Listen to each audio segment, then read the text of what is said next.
Buenas noches y bienvenidos una vez más a Claves. Esta noche vamos a dedicar nuestro programa para hablar del terrorismo internacional. El año 2014 se despidió con una cifra récord en cuanto a víctimas asesinadas por grupos terroristas. Más del 80% de dichas víctimas ha tenido lugar en tan solo 5 países. Irak, Siria, Afganistán y Pakistán, además de Nigeria, fueron los países que más han sufrido. Nosotros hoy vamos a intentar responder a las causas que generan esa amenaza y además intentaremos dar alguna que otra respuesta a cómo acabar con este fenómeno. Y para ello contaremos con la participación de Ruth Ferrero, profesora de Relaciones Internacionales, y en la segunda parte de nuestro programa, como siempre, contaremos con un selecto grupo de analistas y expertos. Ustedes también pueden participar con nosotros a través de nuestro correo claves@cordobainternacional.com o también mediante la página del canal Córdoba en Facebook, que ahora mismo están viendo en pantalla. Empezamos enseguida.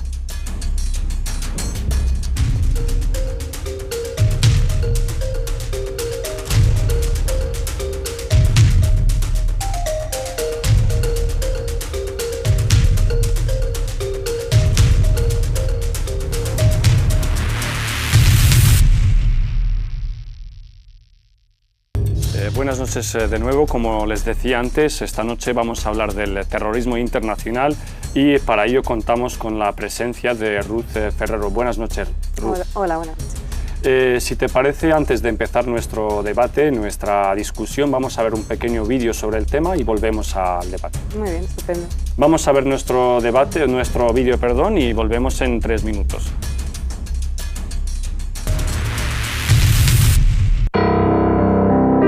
La invasión soviética de Afganistán dejó secuelas incurables, además de destruir la mayor parte de la infraestructura del país, dejando la capital Kabul y el resto de las ciudades y aldeas afganas completamente devastadas.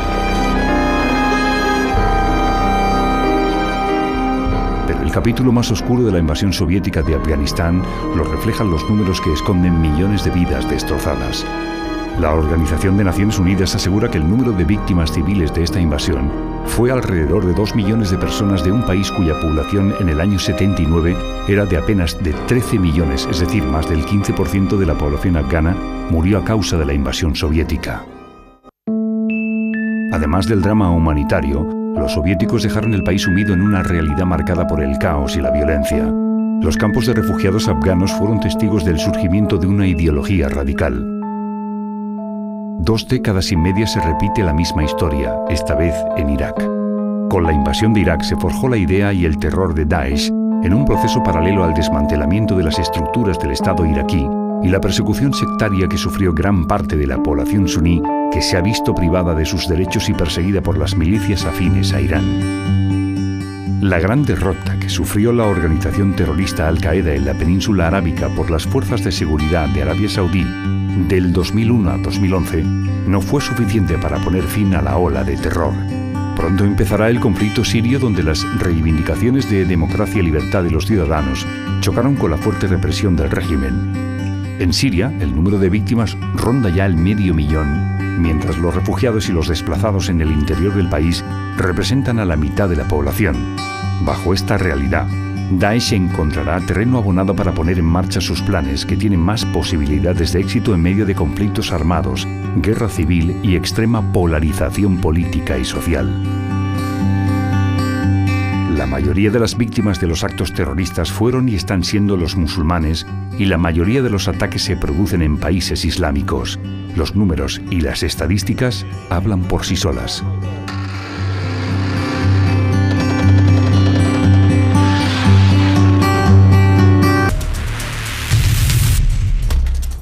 Bienvenidos de nuevo. Como les decía, estamos hoy con la profesora Ruth Ferrero. Buenas noches de nuevo, Ruth. Hola, buenas noches. Hemos visto el vídeo y hemos visto que todos los países han incrementado su gasto militar a la hora de luchar contra el terrorismo, pero eso pocos efectos está teniendo. ¿Dónde estamos fracasando concretamente a la hora de luchar contra esta lacra? Básicamente yo creo que es que se está intentando enfrentar al terrorismo, luchar contra él con medios y técnicas de guerras convencionales, y el terrorismo no es un enemigo al uso. el terrorismo internacional. No es un enemigo al uso y, por lo tanto, los medios y los métodos que se han de utilizar deben de ser otros, no exactamente los que se han utilizado a lo largo de la historia, en el siglo XX, incluso a principios del siglo XXI. Yo creo que esa sería una de las claves, ¿no? La estrategia de ataque. ¿Y eso obligaría a los estados un poco a adaptarse a esta amenaza, a adoptar, digamos, estrategias diferentes, no convencionales también? Efectivamente, la cuestión del terrorismo internacional, con la excepción de Daesh ahora, es que no está territorializado. No está territorializado y es una suerte de red que se va tejiendo y que bueno, pues aparece cuando recibe las órdenes que se estiman convenientes. Y es una amenaza que está dentro de nuestras sociedades y a la cual estamos respondiendo con los mecanismos que precisamente los terroristas internacionales quieren que tengamos, que es el miedo a la libertad, incrementar las medidas de seguridad, en el binomio de seguridad y libertad, que siempre gane la seguridad, y coartar las libertades ciudadanas. Y lo más grave del caso es que al final los ciudadanos tienen tanto miedo que efectivamente lo que quieren es más seguridad a costa de su libertad. Sí, en los últimos años, en las últimas décadas, Oriente Medio ha vivido escenarios muy complicados, invasiones, guerras, atentados, es decir, ha sido una zona muy volátil. ¿Cómo explicaríamos desde las relaciones internacionales que, digamos, que esa zona también haya sido escenario del surgimiento de grupos como Daesh o como Al-Qaeda? Bueno, básicamente se ha visto un poco en el vídeo, ante la ausencia de un Estado potente, un Estado fuerte que estructure el territorio, llegan estas organizaciones terroristas. En el caso de Daesh, como digo, es algo diferente porque está territorializado, está intentando efectivamente marcar los límites de hasta dónde llega. En el caso de Al-Qaeda no era así, sino que tenía sus células y sus ramas en distintos países y las iba activando en función de sus necesidades. En todo caso, se da la casualidad que aparecen estas organizaciones en países en los que ha habido una invasión por parte de un tercer actor, que no es ni el Estado ni la organización terrorista. En un caso, como es el caso de Afganistán, que también hemos visto en el vídeo, primero la invasión soviética y luego la presencia de OTAN ya más recientemente, ya en el siglo XXI. Por lo tanto, y luego en el caso de Irak, exactamente igual. Tenemos la primera guerra del Golfo en el año 91 y luego la del 2003, la invasión del 2003, la intervención del 2003 de Estados Unidos y la OTAN también en Irak. Por lo tanto, estamos ante una actuación de las potencias internacionales, de las potencias occidentales, en las cuales efectivamente ha habido una intervención en el terreno, pero luego no ha habido intencionalidad de reconstruir las instituciones estatales o ayudar a construirlas, ¿no? Simplemente se trataba de la ocupación. En el caso de Irak es flagrante el gran negocio que fue para los acólitos de Bush la invasión de Irak para todas sus industrias petrolíferas, etcétera, etcétera, de recursos fósiles y sin embargo no se preocuparon de un poco dejar decentado el país con una serie de infraestructuras reconvertidas, haber hecho más hincapié en cuestiones de apoyo logístico, de reforma institucional, reforma del Poder Judicial, reforma de la policía, etcétera, etcétera. Entonces estamos hablando de que las sucesivas guerras de Estados Unidos o de la OTAN, por ejemplo, en el caso de Libia, lo que han hecho es dejar terreno asfaltado a movimientos terroristas para que crezcan y florezcan, ¿no? No exactamente. Lo que yo intento decir es que están surgiendo esos movimientos en territorios en los cuales no hay un Estado fuerte que los controle, un Estado democrático, porque efectivamente sí que ha habido, digamos, gobernantes fuertes. Por ejemplo, en el caso de Libia es evidente, pero ¿cómo se ha construido Libia? Libia siempre ha sido, antes de Gaddafi, era un conjunto de tribus. Por lo tanto, lo que está construyendo Gaddafi, lo que le está dando estabilidad al país y seguridad a Europa, es la figura de Gaddafi. En el momento que esa figura desaparece, vuelven las rencillas anteriores a Gaddafi, al periodo predictatorial de Gaddafi. Eso por un lado. En el caso de Afganistán y de Irak, igual teníamos en el caso de Irak, claramente Saddam Hussein, controlando todo con su minoría suní, todo el territorio en Irak, ha sido aliado de Estados Unidos durante la guerra Irán-Irak, o al revés, Estados Unidos era aliado de Irak en la guerra Irán-Irak, y por lo tanto se encuentra con que su gran aliado se convierte en su enemigo. En el caso de Afganistán es donde también surge Al-Qaeda, también ahí su aliado, el aliado de Estados Unidos era el líder de Al-Qaeda y luego se le da la vuelta y de nuevo tenemos el mismo problema. Un poco lo que nos estamos encontrando es que esas intervenciones, lejos de solucionar un problema y poner en marcha la democracia liberal al uso, lo que hacen es dejar un terreno quemado y en el cual no hay alternativas, y si las hay son gobiernos títeres en manos de unos o de otras potencias regionales o incluso globales. Todos los países, las potencias regionales, las potencias internacionales dicen estar en lucha contra este terrorismo, pero los resultados sobre el terreno son, digamos, van a la inversa, ¿no? O sea, cuanto más intervenciones, cuantas más guerras, pocos resultados se vislumbran. ¿Cuál es el motivo que explica, digamos, que no se vean resultados efectivos sobre el terreno? Yo creo que en primer lugar es un desconocimiento del enemigo, no hay un conocimiento específico, concreto de todos los movimientos, de la intencionalidad, etcétera, etcétera. Sí que se sabe, bueno, pues que se quiere expandir el califato, en fin, esto sí se sabe, pero la ubicación de los distintos núcleos dominantes no se tiene clara, y además, aunque se sabe dónde están sus centros neurálgicos, lo que nos encontramos es que no se quiere arriesgar a una intervención terrestre, salvo en operaciones muy concretas que normalmente están lideradas por Estados Unidos, que es la única potencia que se atreve a ese tipo de intervenciones. ¿Cómo utilizan las potencias internacionales el tema del terrorismo para reordenar geopolíticamente la región, que es una región vital para la seguridad internacional, para el tráfico de mercancías, para los hidrocarburos y para muchas otras cuestiones? Yo creo que el terrorismo internacional no solo se utiliza o se intenta utilizar para el reordenamiento de Oriente Medio, sino también para el control de las poblaciones de los países occidentales, ¿no? El miedo es un pegamento social que es muy eficaz. ¿Por qué? Porque pone todo en términos de blanco y negro.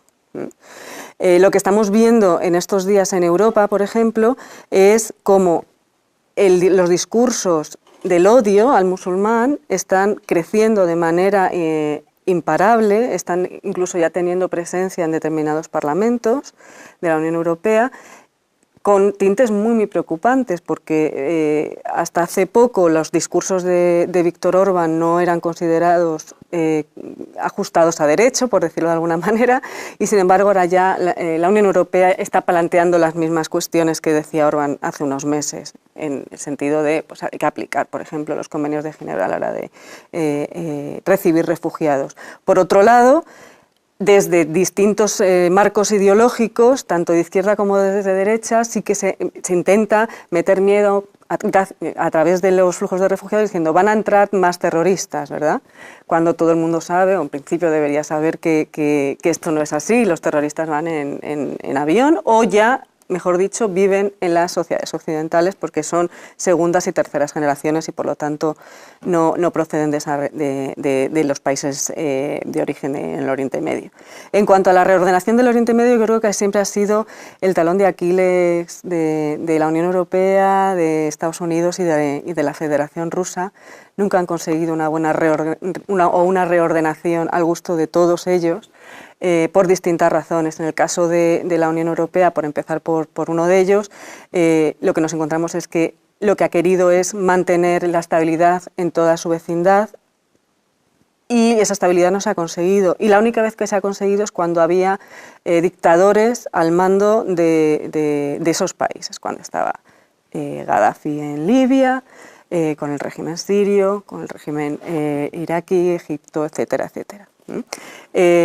En el momento que esos dictadores han desaparecido y los negocios con esos países se pueden ver afectados, lo que intenta la Unión Europea es, bueno, volver a recuperar la estabilidad a cualquier precio, ¿no? Que es lo que estamos presenciando en este momento. En el caso de Estados Unidos, el control de Oriente Medio se ha hecho vital en muchos aspectos, fundamentalmente, como tú comentabas, por el tema de los hubs de conexión de energías fósiles, tanto de gas como de petróleo. El control de esa zona y el acceso a los recursos minerales es esencial para poder controlar el mercado del petróleo frente a otras potencias. Y en el caso de la Federación Rusa, en el momento actual, lo que estamos viendo es cómo hay un intento de recuperar una hegemonía que quiere ir más allá de la hegemonía regional que tiene, y por lo tanto tiene que mostrar su fuerza en determinadas cuestiones. Lo hemos visto en Ucrania, pero también lo estamos viendo ahora en Siria, y mantener esas alianzas tradicionales que ha tenido a lo largo de la historia. Para concluir, como última pregunta, Ruth, muchos expertos y muchos analistas están hablando de la retirada de Estados Unidos de esa zona. El peso, digamos, estratégico de Estados Unidos ya no está puesto en esa zona y hay una retirada hacia el Pacífico. ¿Crees que eso también influye a que la zona esté viviendo esta inestabilidad? Yo creo que no tiene nada que ver. Es verdad que hay un creciente interés, no solo por parte de Estados Unidos, sino también por parte de la Unión Europea y de la Federación Rusa, en irse hacia el Pacífico, y en el caso de la Federación Rusa más hacia el este, en los acuerdos con China, pero la Unión Europea también quiere reforzar esas alianzas con China, y Estados Unidos se ha dado cuenta de que tiene una mina en las relaciones en la región del Pacífico. Pero en todo caso, Oriente Medio sigue siendo Oriente Medio, y ahí está Israel. Israel es esencial. Israel soporta en gran medida a parte de la clase política norteamericana, por lo tanto es difícil comprender, o es difícil decir que no va a estar presente Estados Unidos porque se va a ir al Pacífico. Yo sinceramente no lo creo. Muchas gracias, Ruth. A vosotros. Nosotros vamos a seguir con nuestro debate, con nuestros analistas, pero nos vemos después de la pausa publicitaria. Hasta ahora.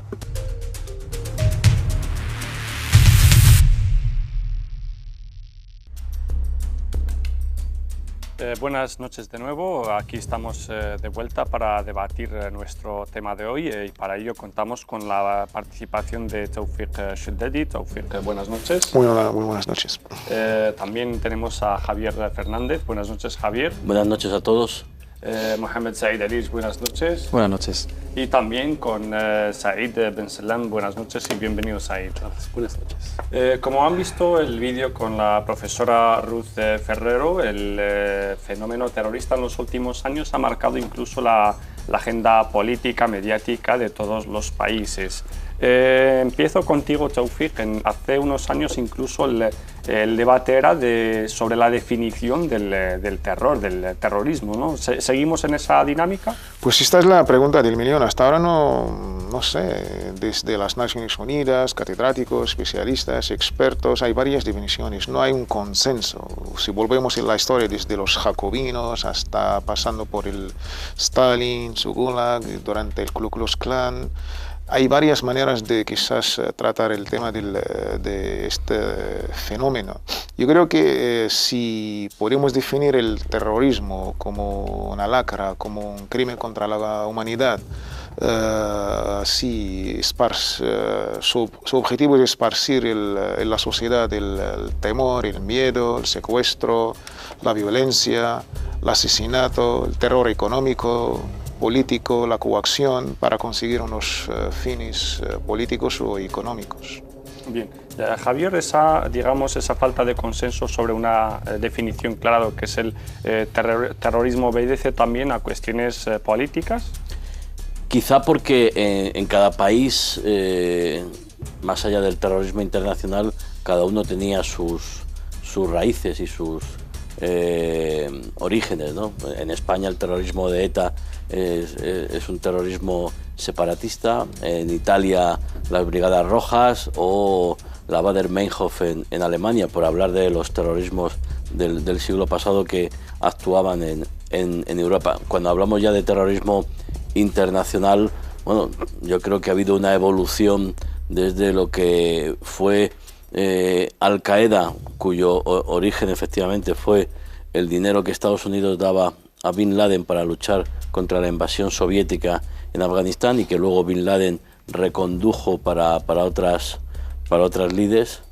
Y ahora estamos con un grupo de criminales y narcotraficantes que, utilizando la invasión americana de Irak, pues están utilizando la barbarie y el terrorismo para enriquecerse. Yo soy de los que piensa que el Daesh no tiene ningún tipo de ideología más allá de la utilización perversa de una interpretación del Islam a su manera, pero lo único que quieren es sembrar el terror para tener el control de una región en Siria, en Irak. Intentan estar también en Libia, pero sobre todo les interesa el dinero y el poder. Y si tú analizas dónde se han establecido, dónde han podido establecerse en Siria y en Irak, curiosamente es en las zonas donde había petróleo y gas, ¿no?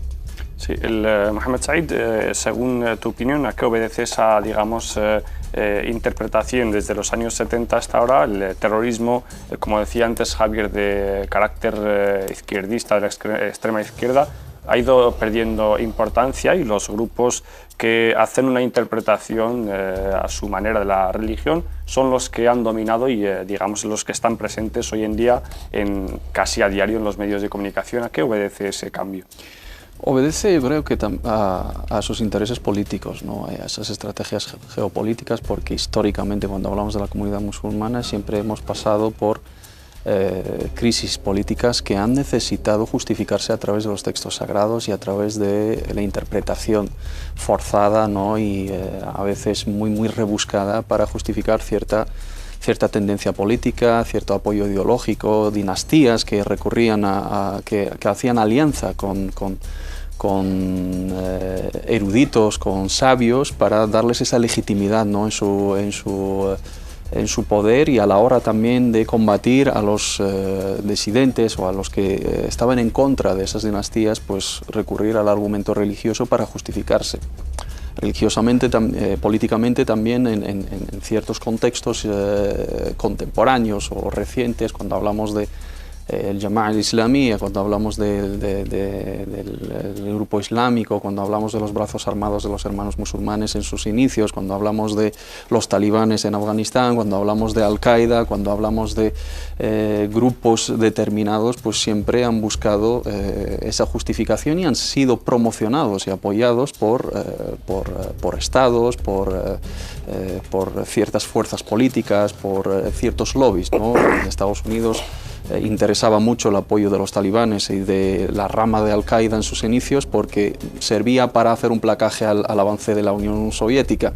En los propios países islámicos interesaba apoyar a las tendencias más rigoristas, porque hacían un placaje al comunismo, al baazismo, al socialismo y a la línea liberal.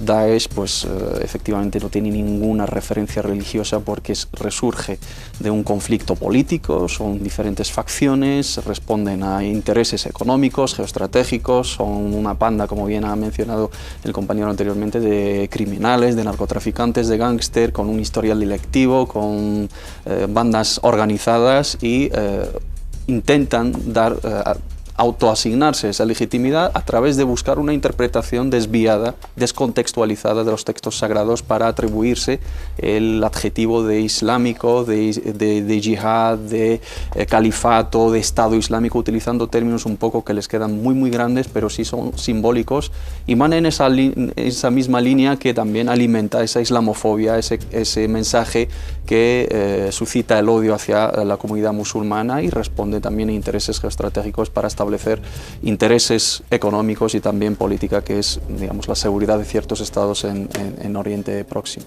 Bien.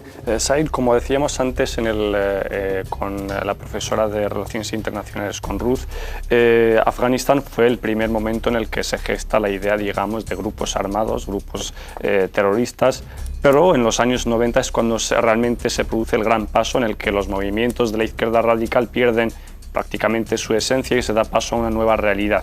digamos, una violencia de tinte más religioso y más étnico. ¿Cómo explicaríamos eso? La desaparición también de la Unión Soviética. Antes se hablaba mucho del terrorismo de ETA, de las Brigadas Rojas, de las FARC, pero hoy en día prácticamente solo se habla del terrorismo internacional de tinte religioso y los musulmanes ahí a menudo están señalados, ¿no? Sí, realmente es así, pero yo voy más allá. Realmente el uso del término es reciente, hablamos del siglo pasado, pero la raíz es diferente. Estamos pasando por etapas donde el propio término tiene una vida propia, evaluada y evoluciona también a través de los intereses de los estados. Cuando hablamos del terrorismo de ETA es un vocabulario, digamos, un término recién, porque siempre hablaba del terrorismo vasco, hasta luego corregirlo, para no estigmar toda la población vasca. Pasaba lo mismo con el terrorismo islámico, pasando al islamista y ahora yihadista.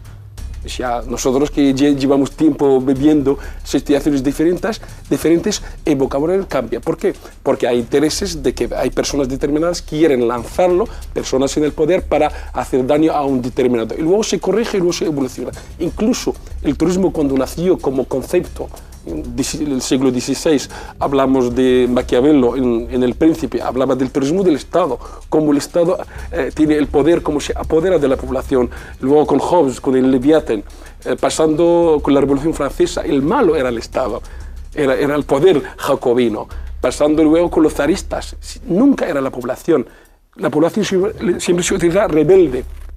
Pero el terror era del Estado. Es como que hay una justificación, el monopolio del Estado para usar el poder y la violencia. Pero ¿no? del siglo XX, justamente de los años 70, 80, ya estamos hablando del término terrorismo nacionalista, separatista, incluso el terrorismo, entre comillas, palestino, no era religioso. Cuando hablamos de OLP o del grupo de Abonidal o de los atentados de las Olimpiadas del 72 en Múnich, la masacre, todo eso eran árabes, eran nacionalistas que querían vengarse de Israel y tal. Y luego el grupo era en Irlanda, ETA en España.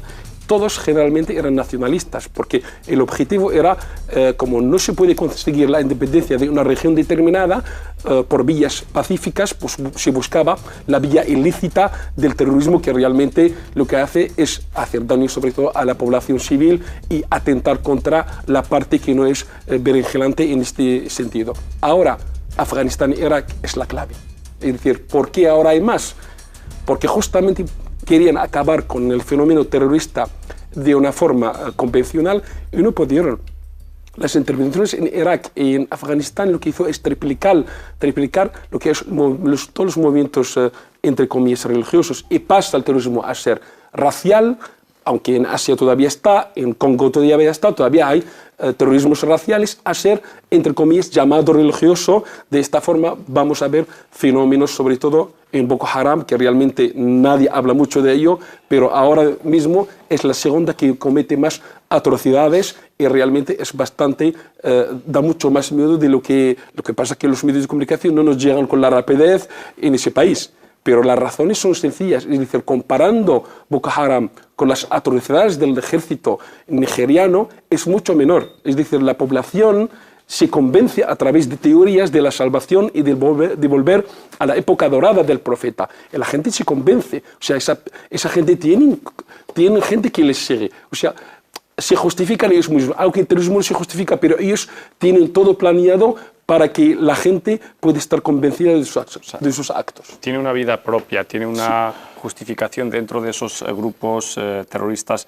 Tawfiq, esa realidad, ¿qué es lo que se puede hacer para deslegitimarla, para retirarle la legitimidad, sobre todo en la lectura del texto sagrado que hace? Pues hay ciertos discursos, desde lo mediático, pasando por lo intelectual, hasta lo político, sin olvidar lo económico. Estos discursos de yo, el otro, lo hemos visto con los rojos y los del Pacto de Varsovia, el Pacto de Occidente, lo hemos visto con los moros, los cristianos. Siempre hay esta lucha de intereses y siempre pues se aprovecha de religión, de cualquier otra índole para justificar estos fines políticos y económicos. Dos datos muy relevantes, lo hemos visto en el vídeo. La gente que han caído por culpa de esta lacra internacional, por decir algo, son quizás los propios musulmanes. Las estadísticas hablan de más del 80% de musulmanes y también los propios países que han sufrido estos actos terroristas, desde Indonesia hasta Casablanca en Marruecos, pasando por Estambul, llegando hasta Túnez, hasta ayer o anteayer.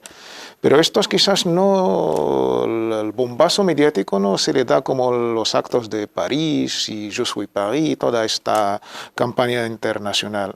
El otro dato, como decía un gran experto en estos temas, el prestigioso francés Olivier Roy, decía, si juntamos todos los miembros de Daesh y los miembros de Al-Qaeda, no llegan al conjunto de los soldados franceses musulmanes. Si todo esto era tan cierto y toda esta propaganda para quizás, no sé, por un interés del choque de civilizaciones o quizás, como decía el otro, un choque de fundamentalismos o choque de intereses, no vamos a hablar de una conspiración internacional, hay un hecho, la violencia, la mala interpretación de los textos sí que existe, pero yo creo que esta gente, esta minoría tan minoritaria ni siquiera representa a sí misma, y de ahí hablar que son musulmanes o representan hoy el Islam, yo creo que es un discurso bastante nefasto, y la comunidad musulmana, yo creo que formando parte o cuarta parte de esta humanidad, yo creo que hemos sufrido, somos los propios víctimas, y esta lacra es, yo creo que contra toda la humanidad. De ahí, como gente pues amante de la libertad y los derechos humanos, debemos estar todos juntos, unidos con esta lacra, y dejarnos de una vez de terrorismos islámicos, yihadistas. Esto solamente está dando un flaco favor a estos grupos bárbaros. Sí, ese flaco favor, Javier, en la cobertura que hacen los medios de comunicación, a menudo se confunde el musulmán con el terrorista de forma muy clara. Ha pasado muchas veces en la cobertura de los atentados de París. ¿A qué obedece esa confusión? ¿Es intencionada o es porque los medios de comunicación no tienen los expertos adecuados para poder tratar un tema tan espinoso? Yo creo que es más desinformación, ignorancia, que mala intención. Por supuesto que habrá algún caso de alguien que ideológicamente pueda intentar utilizar esta situación para estigmatizar o demonizar a la comunidad musulmana. Creo que es un gravísimo error, porque hay que tener claro que las principales víctimas del terrorismo del Daesh, por ejemplo, o de Al-Qaeda son los propios musulmanes. Yo creo que el terrorismo golpea en Europa para desestabilizar Europa, porque de alguna manera pues hay ciertos regímenes que están respaldados por Estados Unidos o por países europeos, pero ellos, los terroristas, lo que ansían es alcanzar el poder en aquellos países musulmanes, islámicos, que les interesa. Por ejemplo, el caso de Bin Laden con Arabia Saudí estaba clarísimo, ¿no? O cómo intentan desestabilizar Turquía o Túnez, o lo intentaron en Marruecos, o ahora intentan conseguir el poder en Libia, en fin. Pero ellos necesitan tener una repercusión internacional, pues haciendo los atentados en Madrid, o en Londres, o en París, o en otras zonas. Y en cuanto a los medios, el problema de los medios es, yo creo que no cumplimos con el compromiso profesional, el criterio de evitar la propaganda terrorista. McLuhan lo dice muy claro, hay terrorismo porque hay medios de comunicación. O sea, si tú matas a una persona, tú estás afectando a una familia o a un barrio. Pero si tú matas a una persona y lo da la televisión y los periódicos y la radio, eso se extiende de tal manera que tú siembras el miedo y el terror. Por eso hacen los terroristas los atentados. Yo no sería tan tajante decir, si los medios no diéramos las noticias de terrorismo, no habría terrorismo, como dice McLuhan. Lo que sí tengo claro es que no hay que dar las imágenes de los terroristas del Daesh. Por ejemplo, en Atalayar no hay fotos de terroristas, no hay fotos con banderas de Daesh, no hay vídeos del Daesh, no hay vídeos, la imagen está absolutamente demoledora del terrorista rematando al policía francés en el suelo, y además es un policía de origen árabe musulmán, oiga que no, que nosotros tenemos que tener el criterio suficiente para saber qué es lo que beneficia y lo que no beneficia a los terroristas, y los medios de comunicación tenemos que hacer una gran autocrítica para filtrar y estar comprometidos también, porque nos afecta como sociedad civil y como profesionales que estamos al servicio de la sociedad en esta lucha contra el terrorismo. El Daesh tiene un conglomerado profesional de revistas, de vídeo, de cine, absolutamente de primera línea, profesionales con una calidad extraordinaria, porque saben que esa propaganda y esa calidad les va a dar muchos adeptos, y sobre todo a la hora de captar jóvenes, y no ya solo en Europa, que se habla mucho de los jóvenes en Europa porque nos afecta, pero en otros países árabes captan muchos jóvenes por esa publicidad, por esa propaganda que los medios privados y públicos hacemos de una manera, pues yo creo que inconsciente, pero que debemos analizar, porque no debemos contribuir en absoluto a la propaganda terrorista. No debemos contribuir a la propaganda terrorista, a la propaganda de Daesh y de grupos similares. Mohamed Said, en momentos de atentados terroristas, en momentos de gran conmoción popular, la voz o las voces más, digamos, moderadas o incluso fuera de esos momentos desaparecen, no se arroja tanto luz, no se quiere dar tanta visibilidad a movimientos más moderados, a personas, digamos, a líderes religiosos y sociales que puedan representar una alternativa a todo ese discurso fundamentalista. ¿Crees que los medios de comunicación de los que hablaba antes Javier podrían hacer algo más en ese sentido para reflejar una realidad que también existe y que es la mayoritaria dentro del seno de las comunidades musulmanas en Europa y en el mundo? Ese es uno de los favores que también brindan los medios inconscientemente a esos grupos terroristas, es la ausencia de la voz moderada y la ausencia de la voz institucional islámica.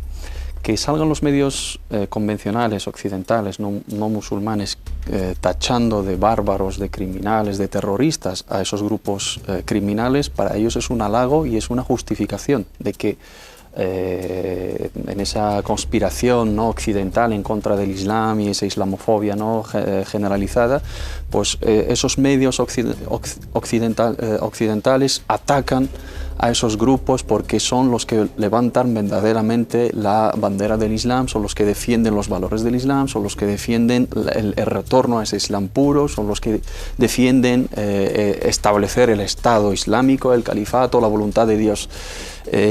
Les da legitimidad y aparte se le atribuye términos que ellos han usurpado, que es el yihad, que es el Estado islámico, que es el califato.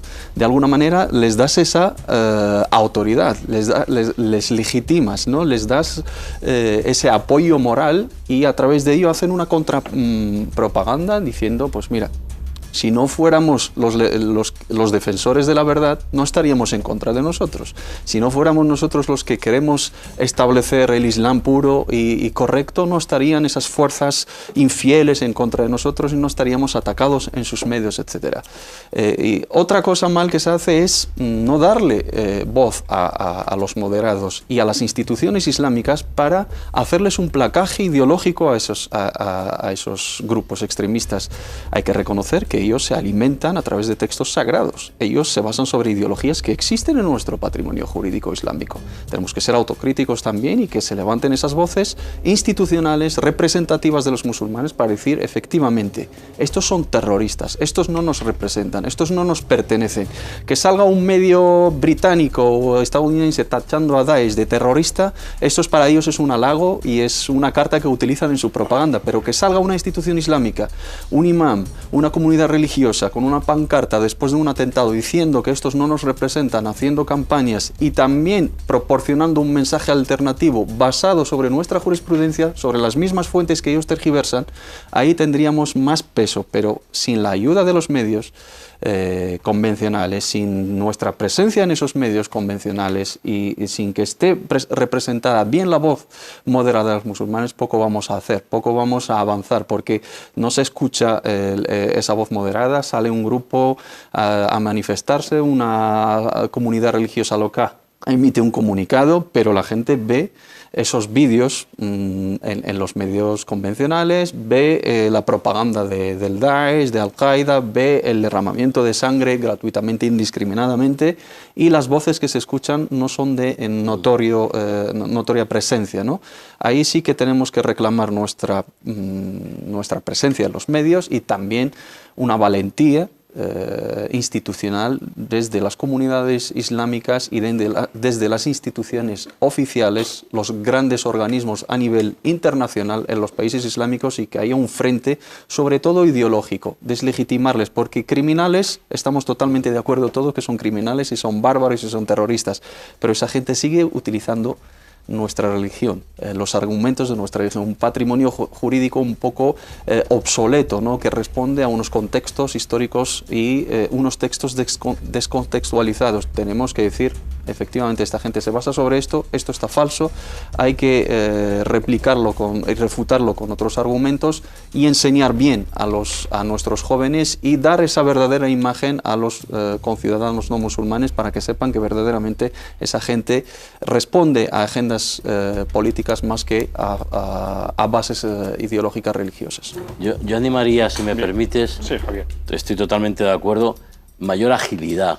O sea, no es que los medios de comunicación occidentales no queramos dar la voz de esas instituciones islámicas musulmanas. Lo que ocurre, y yo sé que aquí en España se mueven, pero yo creo que deberían, y yo esto lo he discutido con ellos y seguro que si me escuchan no estarán de acuerdo conmigo, pero para que ellos lleguen a los grandes medios de comunicación, por ejemplo, en España, yo les recomendaría, les sugeriría mayor agilidad o mayor actividad para llegar a los medios, porque efectivamente los medios tenemos la obligación y el compromiso de que esa voz autorizada de las comunidades musulmanas se oiga para contrarrestar el efecto terrorista.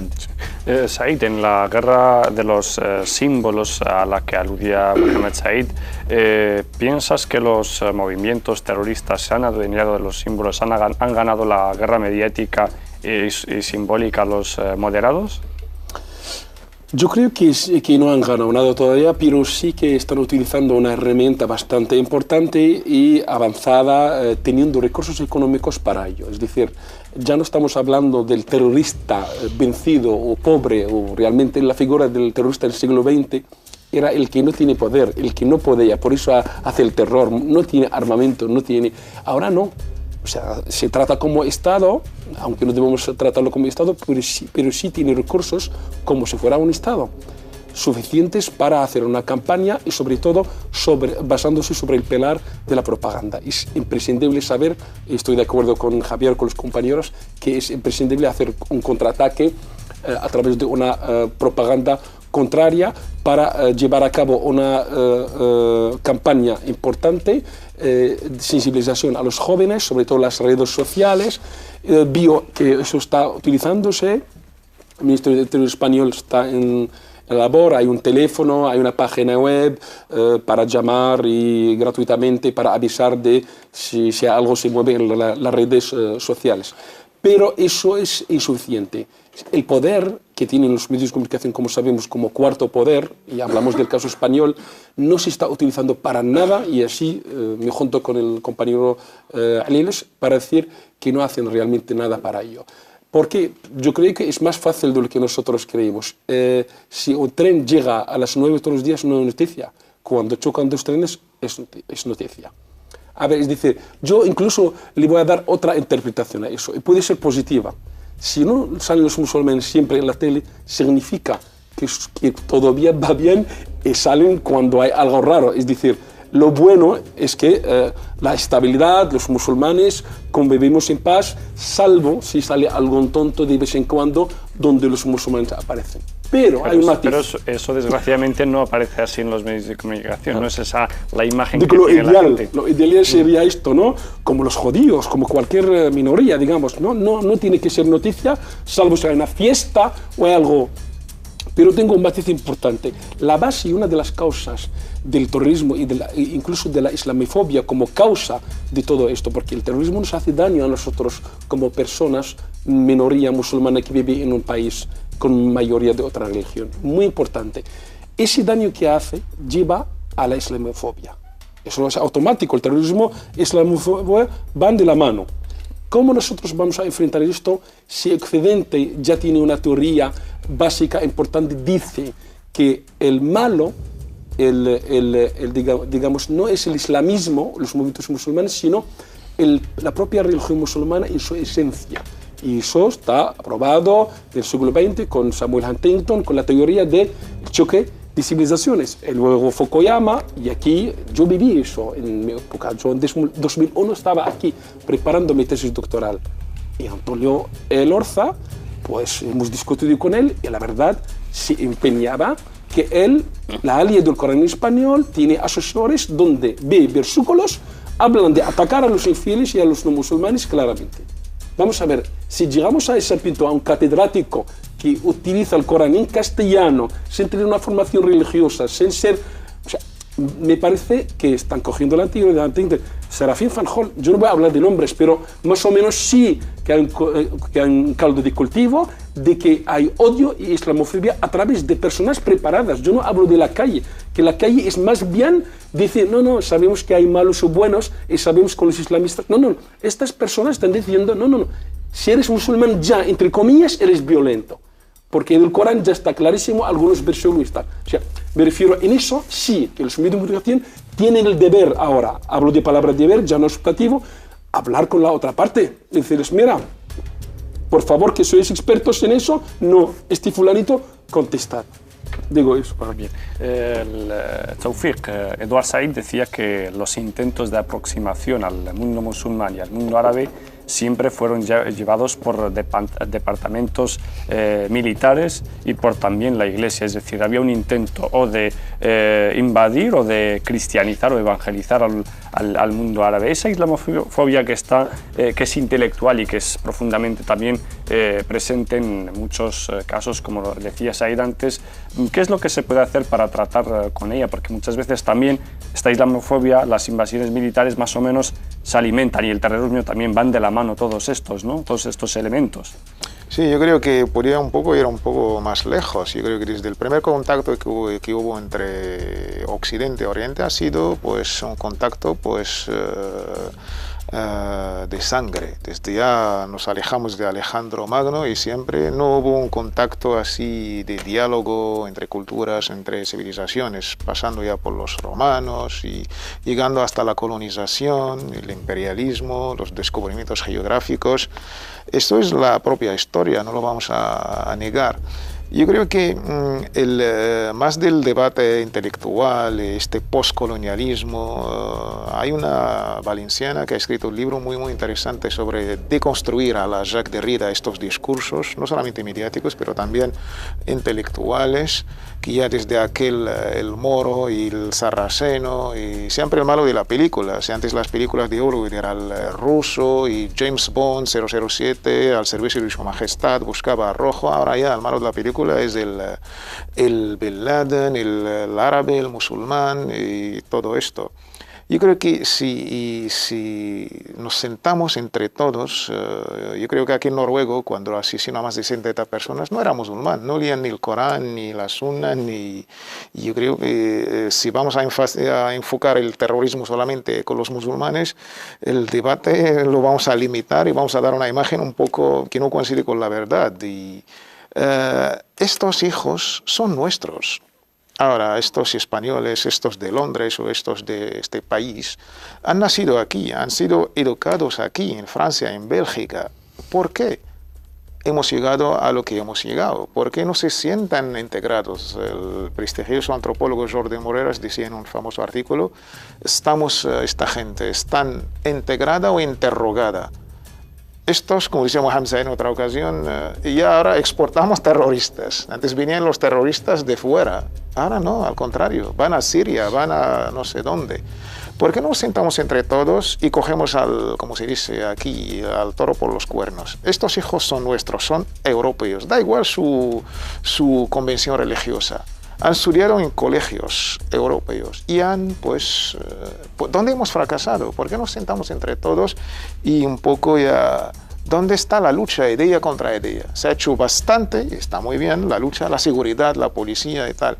pero hay un lavado de cerebro a nuestros hijos, a nuestra juventud.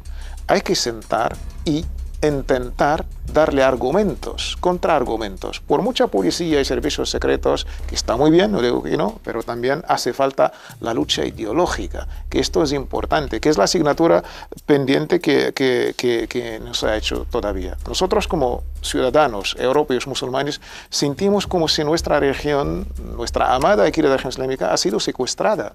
Como entre todos pues recuperamos a estos valores, para mí islámicos, que son ya patrimonio de toda la humanidad. Y dejamos de una vez por todas solamente señalar a un colectivo, a una religión, porque esto es tergiversar el discurso.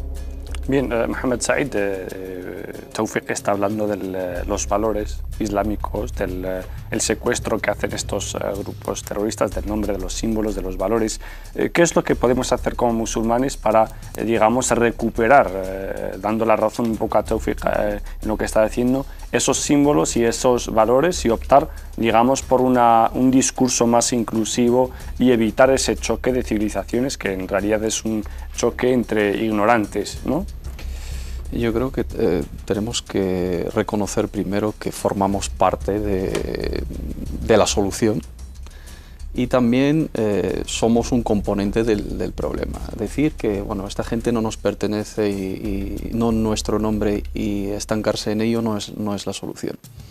También tenemos que saber que las soluciones securitarias o la perspectiva de seguridad a la hora de luchar en contra de estos fenómenos se ha demostrado que no vale nada, ¿no? Porque esta gente actúa de una manera fuera de lo convencional, son personas que quieren sembrar el terror indiscriminadamente, intentan justificarse a través de la religión, pero responden a otras exigencias y es difícil hoy en día controlar porque tenemos las redes sociales, el mundo virtual, las células, los lobos solitarios, el crimen organizado, los grupos organizados, los intereses políticos, los lobbies, los apoyos económicos, políticos, etc. No sabemos, no hay ni una definición para ese fenómeno, para ir a erradicarlo y decir, aquí está el tumor, lo vamos a arrancar y se acabó. No, tienes diferentes focos esparcidos en diferentes lugares del mundo y luego ideología, ¿no? Hay que hablar de la ideología, hay que hablar de la base ideológica de esos grupos. Reconocer primero el problema, reconocer que, hablo de los musulmanes en este caso, que esto forma parte de alguna manera de nuestro patrimonio obsoleto jurídico, que hay que ir ahí al origen y pronunciarse jurídicamente. A través de convenciones, a través de congresos, a través de reuniones de grandes instituciones y sacar pronunciamientos jurídicos claros, concisos, sin peros, sin matizaciones, marcando los conceptos. Hoy en día, cuando hablamos de yihad, cuando se habla de la guerra, la lucha bélica o la acción armada, todavía no hay una definición consensuada entre las propias instituciones islámicas. Cuando se habla del yihad en su concepto global sí hay una definición, pero cuando se habla de esa definición técnica todavía hay tutubeo, ¿no? en ciertas partes no islámicas. También hay que definir esos conceptos, darle argumentos a los jóvenes, refutar a esas ideologías extremistas, optar y promocionar la formación a nuestros jóvenes, darle protagonismo al papel de la mezquita, que en vez de que se enfoque en los medios de comunicación como centros de reclutamiento, que es falsísimo, porque esos jóvenes no van a las mezquitas porque carecen de comunicación y de lenguaje de comunicación con los líderes religiosos, porque no dominan el árabe, porque no se sienten representados, porque no les llena espiritualmente. Entonces darle protagonismo a las mezquitas, actualizar la formación de los imames de alguna manera y darles la herramienta más primordial, que es el idioma, que se formulen mensajes, sermones, discursos religiosos en español, en francés, en inglés, manteniendo también la base en árabe para que ellos tengan ese acceso directo a las fuentes islámicas. Y entre todos también elaborar un plan integral de no lucha ante terroristas, sino para inculcar la convivencia y la hermandad y la cohesión social, porque esos jóvenes coinciden en unos factores, en un perfil determinado. Hay fracaso escolar, hay marginación social, hay falta de recursos, hay problemas psicológicos, hay discriminación, hay islamofobia, hay un mensaje mediático que estigmatiza a la comunidad, que ataca a la comunidad musulmana, que demoniza a la comunidad musulmana. Tenemos que elaborar políticas, darles esas herramientas para que se sientan parte de la sociedad. Rechazan la propia sociedad que les ha visto nacer y les ha criado. Ciudadanos nacidos en España, Francia, Bretaña, Gran Bretaña, Bélgica, pero no se sienten parte de esa sociedad, sino su rencor y su rechazo y su odio a esa sociedad le lleva a hacerle daño indiscriminadamente. Hay que cuestionarse, hay que preguntar. El problema no es solo de la comunidad musulmana, sino es del conjunto de la sociedad, pero como comunidad musulmana tenemos también que ser valientes, ir al problema y hacer una lucha ideológica de formación y dar autoridad a la voz moderada y a las instituciones. La enseñanza de la religión islámica en los colegios públicos hoy en día es una necesidad, porque prefiero inculcar valores consensuados, valores comprobados oficialmente a través de las autoridades islámicas, oficialmente en un colegio a través de un programa escolar consensuado y aprobado científicamente y pedagógicamente, que nuestros niños estudien religión a través de internet y a través de los buscadores o en lugares clandestinos, ¿no? Y así protegerles. Lucha ideológica, desde mi punto de vista, primordial desde la comunidad musulmana, y apostar por la formación. Desde luego que apostar por la formación, probablemente si se hubiese gastado un 10% de lo que se gasta en las campañas militares y en las invasiones, estaríamos en mucho mejor situación. Javier, ya concluyo contigo, estamos prácticamente fuera de tiempo. ¿Crees que hay oportunidad para cambiar el rumbo digamos, de las cosas y digamos, neutralizar y marginar al terror y a los terroristas?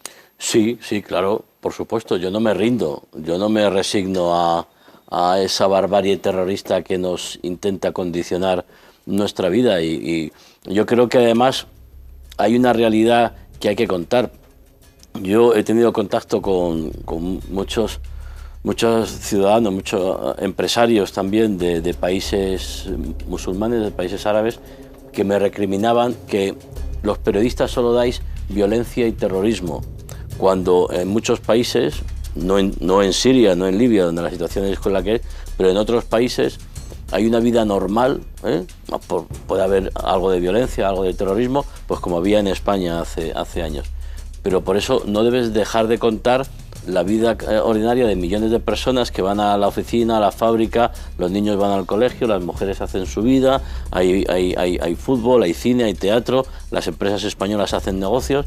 O sea, que hay una vida y hay una relación en esos países que en Occidente o se cuenta muy poco o no se cuenta, porque solo nos interesa la violencia y el terrorismo. Yo creo que hay que cambiar ese cliché, por lo menos es lo que hacemos en Atalayar, y contar cuál es la realidad de esos países, sobre todo para que haya muchísima más información, para que no haya una ignorancia y sobre todo evitar estereotipos, porque lo que no nos pueden obligar los terroristas es que no sepamos convivir cristianos y musulmanes cuando llevamos una convivencia desde hace muchísimos años, y eso es lo que tenemos que preservar. Y yo sí creo que tenemos oportunidad de marginarlos, porque son muy poquitos. Dentro del mundo musulmán los terroristas son un grupo muy pequeño, que hacen mucho ruido y hacen mucho daño, sin duda, pero para eso estamos los medios, para saber cómo informar y poder limitar esa propaganda.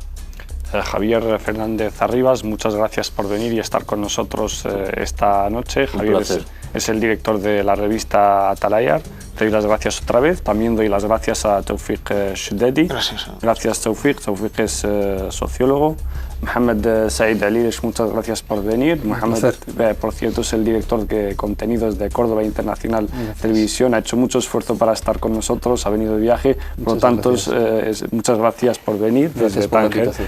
Y también dar las gracias a otro tangerino, a Said Ben Salem, nuestro politólogo. Gracias, Said. Y como decía Javier, hay muchas historias buenas que contar, hay mucha gente buena haciendo cosas muy buenas y eso hay que reflejarlo y hay que darle protagonismo. Nosotros intentamos hacer eso y lo seguiremos haciendo. Nos vemos en nuestro próximo programa. Buenas noches y hasta la próxima.